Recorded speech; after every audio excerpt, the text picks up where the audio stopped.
of plan of God in our life. సంఘం యొక్క సంపూర్ణత అనేది ఎప్పుడైతే దేవుని యొక్క సంపూర్ణమైన ప్రణాళికను మనము గ్రహిస్తామో సంఘం యొక్క సంపూర్ణతను కూడా సమాంతరంగా మనం గ్రహిస్తాం. And every time, every moment, in every meetings, God has His one and only plan from the day one till today. దేవుడు తన ఒక ఉద్దేశం ఎలాంటిదంటే ఆరంభ దినము నుండి ఈ రోజు నేటి వరకు కూడా మరి ఎప్పుడైనప్పటికీ కూడా దేవుని యొక్క ఉద్దేశము ఆయన ప్రణాళిక మన పట్ల ఒకటైంది. Church is not a technical or not a building. సంఘం అనగా దేవుని మందిరం అంటే అది ఒక ఆలయంగా కట్టబడిన కట్టడ లేక ఒక భవనమే మాత్రము కాదు. It is a living sanctuary. సంఘము లేక దేవుని ఇల్లు అంటే సజీవముగా కట్టబడినట్టు దేవుని యొక్క ఆలయం అని అర్థంగా Where the sanctuaries of God dwells. దేవుడు జీవముగల దేవుని యొక్క సంఘములో అనగా ఆయన పరిశుద్ధ ఆలయంలో నివసించేవాడు. We are very privileged that the sanctuary of God dwells in His house. ఇప్పుడు దేవుని యొక్క పరిశుద్ధత అలాగనే ఆయనే ఈ యొక్క మందిరంలో నివసించుతుండగా మనం అందులో భాగమైన ఎంత ధన్యకరమైన సంగతి. And in our day by day life, because of His dwelling sanctuary, we are also transforming into His sanctuary. గమనించండి, ఆయన పరిశుద్ధతలో ఆయన మన యందు నివసిస్తుండగా క్రమేణా మనం కూడా ఆయన పరిశుద్ధతలోనికి రూపు చెందుతామే. అది ఎంతో గొప్ప సంగతిగా ఉంటాం. 6 years before this church began, 6 సంవత్సరాల కిందట ఈ సంఘము మరి ఆరంభించబడిన లేక పుట్టింది. and today they are celebrating a completion of 6th year. ఇప్పుడు మరి ఈ రోజున 6 సంవత్సరాలు మరి పూర్తి చేసుకునే 5 సంవత్సరాలు పూర్తి చేసుకునేదిగా ఉంటుంది. And when we go back, we can understand there is a past of this church, and there is a present of this church, and there is a future of this church. గమనించినట్లయితే పూర్వంలోనికి వెనుకకు మనం వెళ్తే దానికి వెనక చరిత్ర ఉంది, మధ్యకాలం ఉంటుంది, తర్వాత భవిష్యత్తు కూడా సంఘం కొరకు అది కలిగి ఉంటాం. The present character, ప్రస్తుత పరిస్థితిని మనం చూస్తున్నట్లయితే the past character and the present character and the future character. మరి గతంలో ఉన్న స్థితి, ప్రస్తుత స్థితి, భవిష్యత్తు యొక్క స్థితి. That is called past, present and future. మనం ఎదుగుతున్న భూత వర్తమాన భవిష్యత్ కాలం అని చెప్తాం. Every church has the same thing and same protocol. చూడండి, ప్రతి మందిరము లేక దేవుని సంఘం ప్రతి సంఘానికి కూడా ఇదే నమూనా, ఇదే వైఖరిలో వెళ్తాం. 6th year before, this church began with a lot of prayer and with a lot of burden, with a lot of tears. చూడండి, 5 సంవత్సరాల కిందట ఈ మందిరం ఎంతో భారాలతో మరి కన్నీటితో ప్రార్థనతో అటువంటి అనుభవం గుండా వస్తూ వచ్చింది. And now 6th year is over. Now this is the present 7th year. Now they are entering 7th year. 7th year. 7వ సంవత్సరానికి ఇప్పుడు ఈ యొక్క మరి మందిరం ప్రవేశం పొందుతాం. And now again they will be going to a future year. అయితే మరలా మరి భవిష్యత్తులో మరొక సంవత్సరంలోనికి అనగా ప్రవేశము పొందుతోంది. We need to acknowledge the faithfulness of God behind God has given this last 6th year to this church. అయితే మనం గమనించాల్సిన సంగతి ఏంటంటే గడిచిన 6 సంవత్సరాలు దేవుడు ఈ యొక్క మందిర పక్షాన కలిగిన ఆ ఉద్దేశం, ఆ తలుపును మనం చూస్తూ రావాలి. And all this past 6th year, His blessing, in His grace, in mercy towards the church, we have to recognize. ఈ యొక్క సంఘ పక్షముగా దేవుడు గడిచిన 6 సంవత్సరాలు కూడా ఆయన కృపలో, ఆయన యొక్క భద్రతలో, ఆయన అనేకమైన ఆశీర్వాదములు మనకి ఇస్తూ మనం గమనిస్తూ వచ్చాడు. ఆ సంగతి మనం గమనించాలి. And we have to remember the faith and the sustainable grace which Lord has shown towards this church. అలాగనే ఈ యొక్క సంఘ పక్షముగా దేవుడు చూపించినట్టు విశ్వాసత, ఆయన యొక్క యథార్థత, ఆయన మంచితనం అంతటిని కూడా మనం జ్ఞాపకం చేసుకుంటూ రావాలి. Right from the beginning till this day. ఆరంభ దినము నుండి నేటి వరకు ఆయన విశ్వాసం. And I think you must having some testimony behind this past and this present time of this church. ఈ యొక్క సంఘ పక్షముగా మీలో కొంతమందికి కొన్ని అనుభవాలు సాక్ష్యము మీ దగ్గర ఉంటుంది. అనగా 6 సంవత్సరాలు ఈ మంత్రి విషయంలో ఎలా జరిగింది, ఏం జరిగింది, ప్రస్తుతం ఏమిటి అని మీరు కొంత అనుభవం సాక్ష్యము కలిగి ఉంటారు. Many sweet and bitter experiences also you have come across. ఆ సాక్ష్యంలో కొన్ని మధురమైన సంగతులు ఉంటాయి, కొన్ని చేదుకరమైన అనుభవాలు కూడా ఉంటాయి.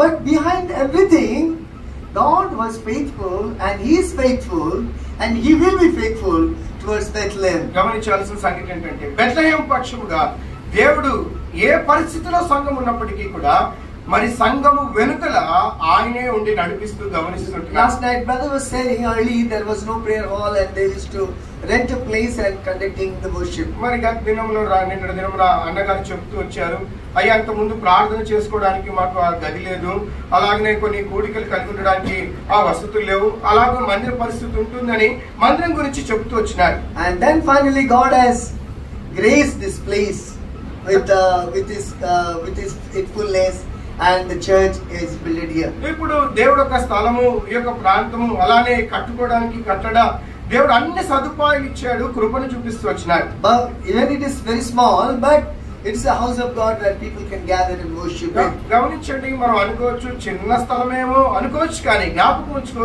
దేవుడు ఉండే స్థలము, దేవుడు మనకి ఇది అనుగ్రహిస్తూ వచ్చాడు. How do we think it's not a blessing that God has given promotion to you from one place to other place? గమనించండి, ఒక స్థలంలో నుండి మరి ఒక చక్కని స్థలంలోనికి మనం అందరం వచ్చి ఈ రోజు ఇలా ఉంటున్నామంటే దేవుని ఆశీర్వాదం కాదా, దేవునికి దీవెన కాదా?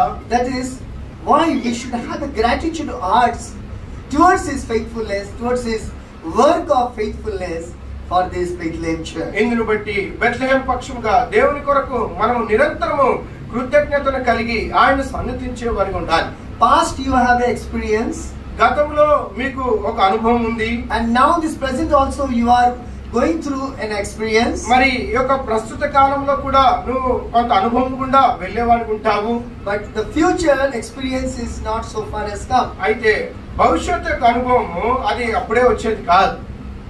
And you have to come to that future experience also. ఆ యొక్క భవిష్యత్తు యొక్క అనుభవంలోనికి నువ్వు చేరుకునేవాడిగా ఉండాలి. But before that, what you have to do? దీని కొరకు ముందు అనగా దీని కొరకు ఎలా The సిద్ధపడాలి? church should acknowledge సంఘము ఒప్పుకోవాల్సిన సంగతి and be gratitude heart to offer, give thanks and worship to Him. దేవునికి కృతజ్ఞతలను చెల్లిస్తూ ఆయన్ను ఆరాధించేదిగా సంఘము గమనించుకోవాలి.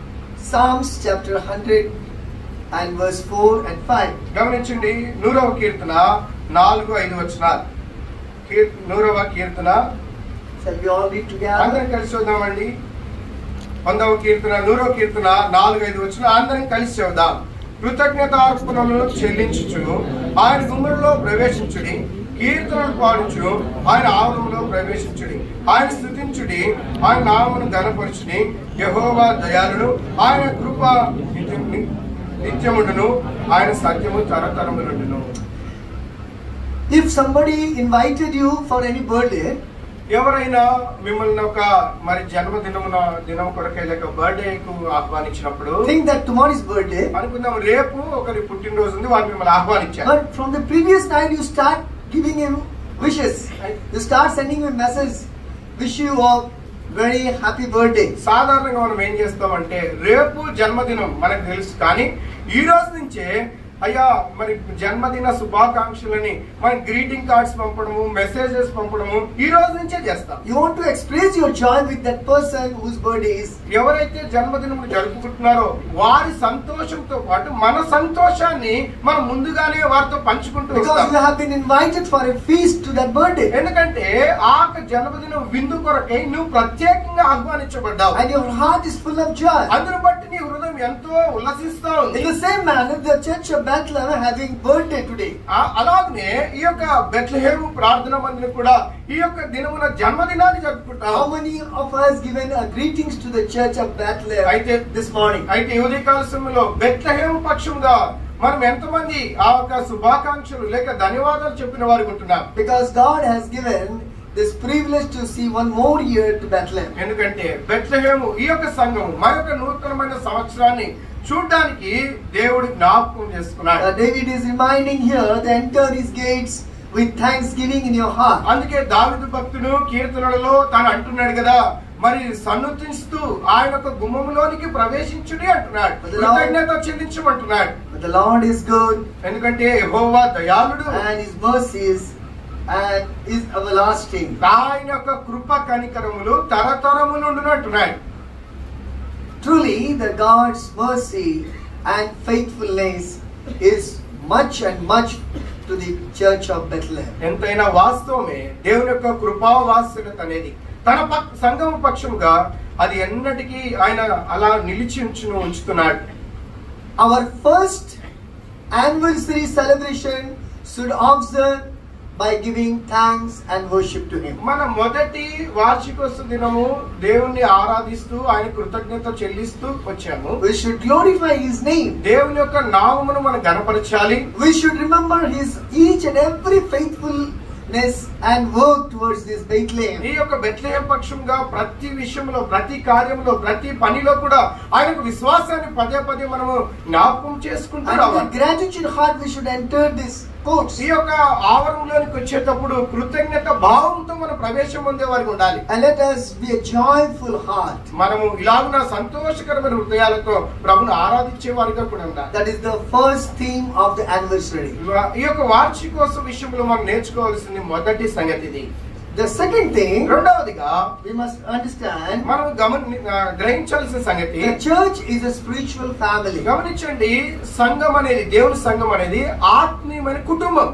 Everyone is having our family. చూడండి, మనలో ప్రతి ఒక్కరికి కూడా వారి వారి వ్యక్తిగతమైన కుటుంబం ఎలా ఉంటుందో, This is worldly family. ఇది లౌకిక పరమైన లోకంలో సాధారణంగా కుటుంబాన్ని కలిగి ఉంటారు. We have children. ఆ కుటుంబంలో పిల్లలు ఉంటారు. We have parents. ఆ కుటుంబంలో తల్లిదండ్రులు We have brother and sisters. ఆ కుటుంబంలో తోబుట్టులు కలిగి ఉంటాం. And we enjoy our family life in this world. ఈ లోకంలో కుటుంబంతో మనం కలిసి ఉండి, కుటుంబంతో కలిసి లోకంలో ఉన్న వాటిని బట్టి మనం అన్నిట్లో సంతోషిస్తూ వస్తాం. And when that family gets saved and come to the house of God, అయితే అలాంటి మన కుటుంబీకులు లేక కుటుంబం అంతా రక్షణలోనికి వచ్చి దేవుని ఇంటికి వచ్చినప్పుడు they become the member of the spiritual family of the church. ఇప్పుడు అలాంటి కుటుంబము దేవుని యొక్క ఆత్మీయమైన కుటుంబముగా, ఒక అంగముగా మార్చబడుతుంది. A Christian family is the backbone of a church. క్రైస్తవ కుటుంబం అనేది జీవన దేవుని సంఘానికి వెన్నెముక వంటిది. If there is not a spiritual family or Christian family, there won't be any church. గమనించండి, కుటుంబంగా ఉంటున్నాము కానీ మన ఆత్మీయముగా లేకపోతే సంఘానికి మనం ఏమాత్రం ఉపయోగకరంగా ఉండలేము. There may be building. అది బహుశా కట్టడలాగా, సంఘముగా, మందిరంగా ఉంటుంది. There may be everything inside the church. ఈ మందిరంలో అన్ని కూడా బాగా కనబడతాయి. There may be riches in the church. మందిరంలో కావాల్సిన విస్తారమైన డబ్బు నీకు ఉంటుంది. But if there is not a spiritual family in the church, ఎప్పుడైతే దేవుని ఇంటిలో ఆత్మ సంబంధమైన కుటుంబాలు ఉండవో, then that is not a church. అది ఏమాత్రము కూడా దేవుని సంఘముగా ఉండలేదు. That's why the Christian family is the backbone of the church. అందుచేతనే క్రైస్తవ కుటుంబం అనేది దేవుని యొక్క మందిరంకు ఒక వెన్నెముక వలె అది చెప్పబడుతూ వచ్చింది. And the church where the family of God, they practices faith and their life in the Lord.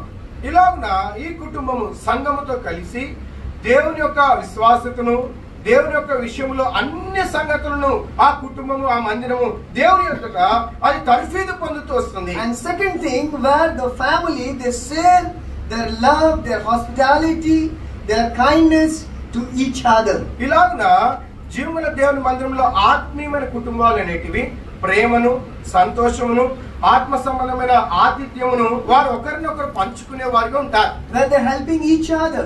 ఇరుపక్షాలుగా వారు సహాయపడే వారిగా ఉంటారు. Where they always stand with each other. వారు అందరూ కలిసి ఒకే మాటగా నిలబడే వారిగా ఉంటారు.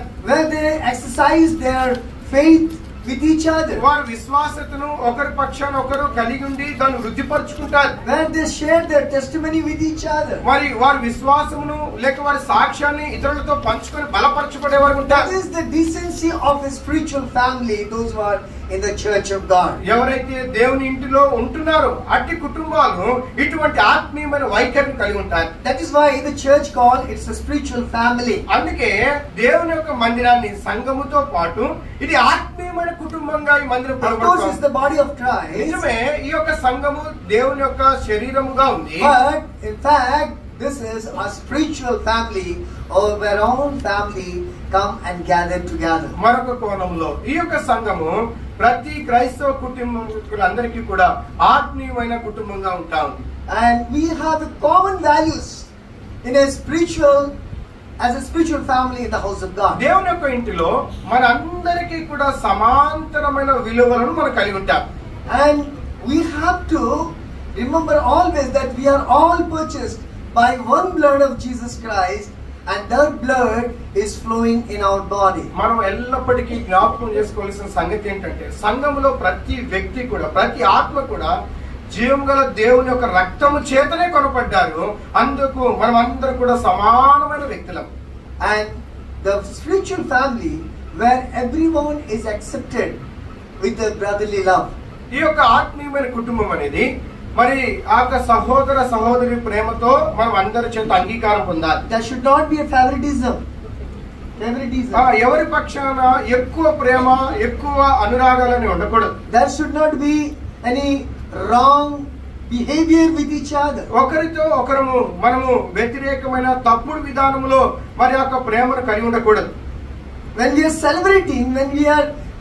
celebrating the anniversary of the church, remembering that we are in a spiritual family. జ్ఞాపకం ఉంచుకోవాలి. ఇలాంటి వార్షికోత్సవాలు మనం జరుపుతున్నప్పుడు మనమంతా ఒక కుటుంబ సభ్యులుగా మనం వీటిని జరుపుకునే సంగతి జ్ఞాపకం. Remembering one thing, when we are celebrating the anniversary of the church, గమనించండి ఒక విషయము, ఇలాగ సంఘ వార్షికోత్సవం జరుగుతున్నప్పుడు we should have a common respect and common values for each another.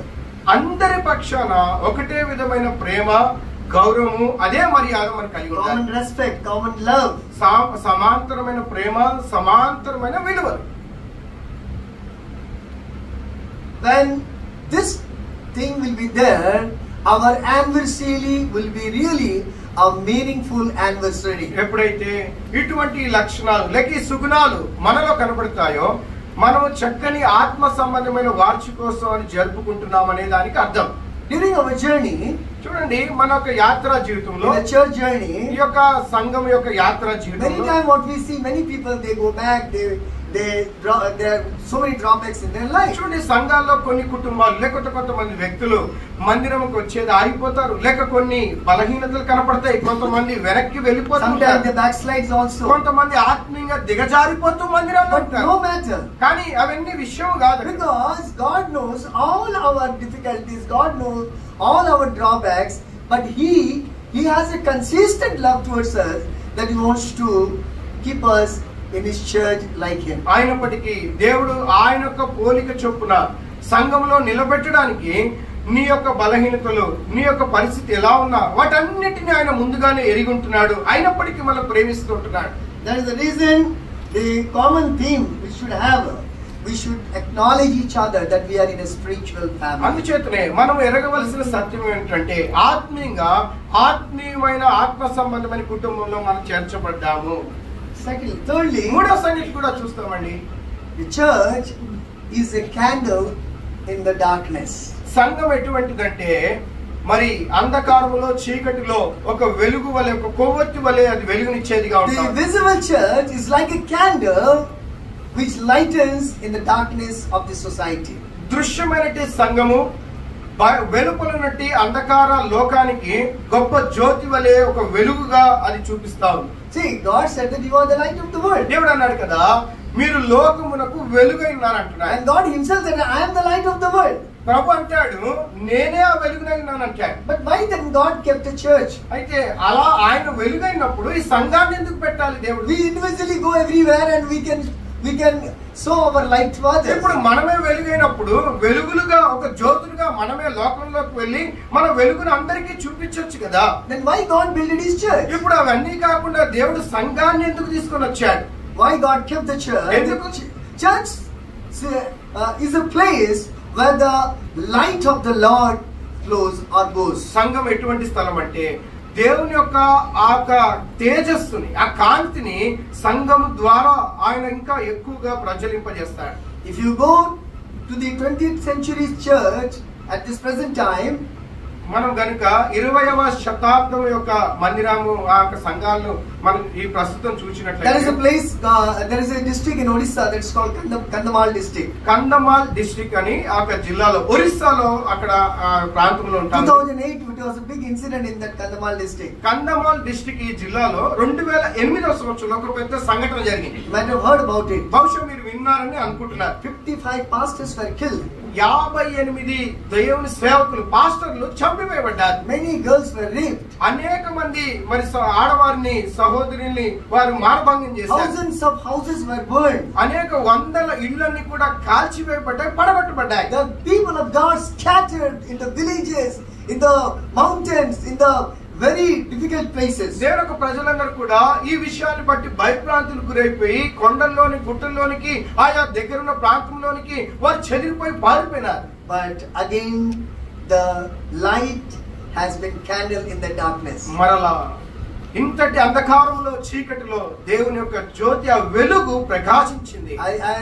I could tell you that if you have time, anytime you go to Kandhamal and see there. నేను విన్నవించుకుంటున్నాను, మీకు తెలియపరుస్తున్నాను. నేను చెప్తున్నా ఈ ప్రాంతానికి మీకు అవకాశం వచ్చినప్పుడు మీరు వెళ్ళి చూడండి. Wherever you go, throughout the roads you see there is a candle is standing. అక్కడ మీరు ఏ ప్రాంతంకైనా వెళ్ళండి, ఏ వీధిలోకైనా వెళ్ళండి, దేవుని యొక్క జ్యోతి అక్కడ ఒకరు అలా కనబడుతూ వస్తారు. 90% of the villages, they are the believers. ఇప్పుడు ఆ గ్రామం ఆ ఊరు ఎలా ఉందంటే 90% మంది అందరూ ప్రభు బిడ్డలే లేక విశ్వాసులుగా ఉన్నారు. Every morning and night you can hear the worship throughout the day and night through the mics. మీరు కనుక ఆ వీధుల గుండా వెళ్తే ప్రతి రాత్రి పగళ్ళు ప్రతి రోజు కూడా దేవుని యొక్క స్తుతులు, ఆరాధన, దేవుని మాటలు అక్కడ పదే పదే ఆ గ్రామంలో వినపడుతూ వస్తాయి. When you go there, when you ask people, they can give their testimony how this light is enlightened my life. మీరు కనుక అక్కడికి వెళ్ళి అమ్మా అయ్యా మీరు ఎలా ఇక్కడ మారగలిగారు, ఎలా ప్రభుని తెలుసుకున్నారంటే దేవుని యొక్క ఆ వెలుగు వారిని ఎలా తాకిందో, వారు ఎలా వెలిగించబడ్డారో వారు సాక్ష్యం ఇస్తారు. That is the church. అది సంఘం అంటే. The church will be always like a candle in the darkness. సంఘం ఎటువంటిదంటే అంధకారంలో లేక చీకటిలో గొప్ప వెలుగుగా అది నడిపించేది. When we are celebrating our anniversary, you must acknowledge that our church is like a candle in this surrounding darkness. అయితే ఈ రోజు ఈ బెత్లెహేం వార్షికోత్సవాన్ని నేను జరుపుకుంటున్నాను. చుట్టుపక్కల ఉన్న ప్రాంతంలో వారికి మనం వెలిగించే జ్యోతులుగా ఉంటున్నామా, ఒక వెలుగుగా ఉంటున్నామా, మనం ప్రశ్న వేసుకుందాం. You know, the whole world is packed with darkness. చూడండి ఈ ప్రపంచమంతా కూడా లోకమంతా కూడా అంధకారం మరి గుప్పిట్లో చిక్కబడింది. One of the spiritual meaning of the Bethlehem is the house of bread. చూడండి బెత్లెహేమునకు మనం ఆత్మీయమైన అర్థం ఎరుగుందాం, మనందరికీ తెలుసు, రొట్టెల గృహం అని అర్థం. The house where everybody will be fed. అనగా ఈ రొట్టెల గృహం అనగా ఆత్మీయమైన ఆహారం ప్రతి ఒక్కరికి ఈ యొక్క ఇంటిలో ఉంది. The house where everybody will be satisfied. ఈ యొక్క ఇంటిలో ప్రతి ఒక్క కుటుంబీకులు ప్రతి వ్యక్తి తృప్తి పొందుతూ వస్తారు. And today one more addition God has given you.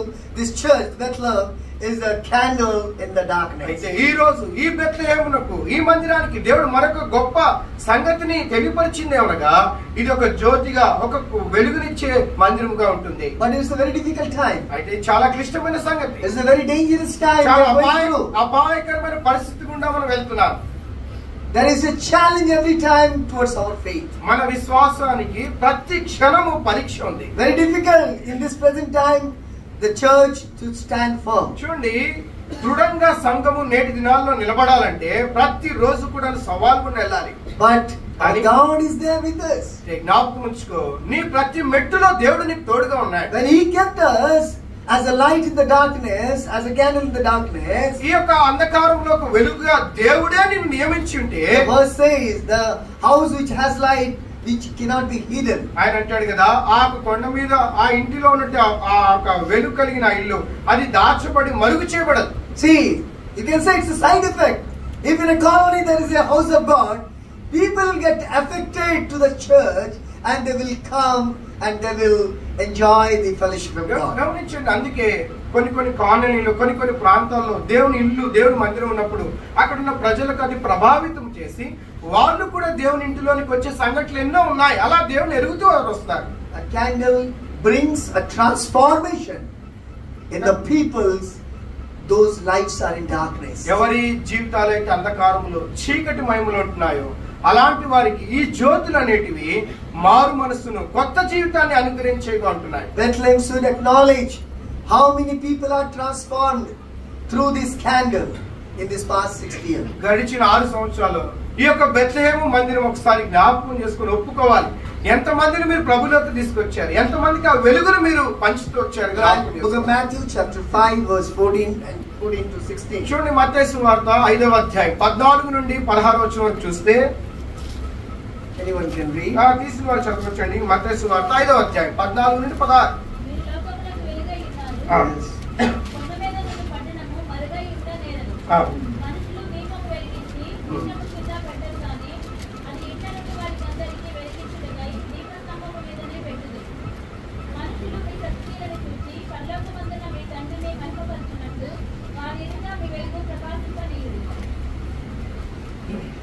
You are the light of this world. మీరే లోకమునకు వెలుగై ఉన్నారు. Bethlehem is the light of the world. Bethlehem లోకమంతటికి ఒక వెలుగుగా, You are the light in this darkness. ఈ యొక్క అంధకారంలో బెత్లెహేము ఒక వెలుగుగా కనబడుతుంది. And in this anniversary, God is asking how many people are attracted to that light. ఈ వాచ్ కోసం దేవుడు నీతో నాతో అడిగే మాట ఏంటంటే, ఎంత మందిని మీరు వెలిగించారు, ఈ వెలుగు ద్వారా ఎంత మందిని ఆకర్షించారు అని It is అడుగుతున్నారు. very difficult time to reflect God's love in this darkness in the life of people. ప్రస్తుత దినాల్లో దేవుని యొక్క ప్రజలందరికీ దేవుని యొక్క వెలుగును మనం చూపించే విషయంలో చాలా కష్టంగా అది మారుతా ఉంది. But God is assuring you once again కానీ దేవుడు మరి ఒకసారి నిశ్చయితను that ఇస్తున్నాడు. you are the candle in this darkness. దేవుడు అంటున్నాడు కదా, ఈ యొక్క అంధకారంలో నీ ఒక వెలుగుగా, ఒక జ్యోతిగా ఉంటున్నావు. That all God people says amen. అందరూ మరి ఒకసారి ఆమేన్ చెప్పగలరా దేవుని ప్రజలు? ఆమేన్, ఆమేన్. Fourthly,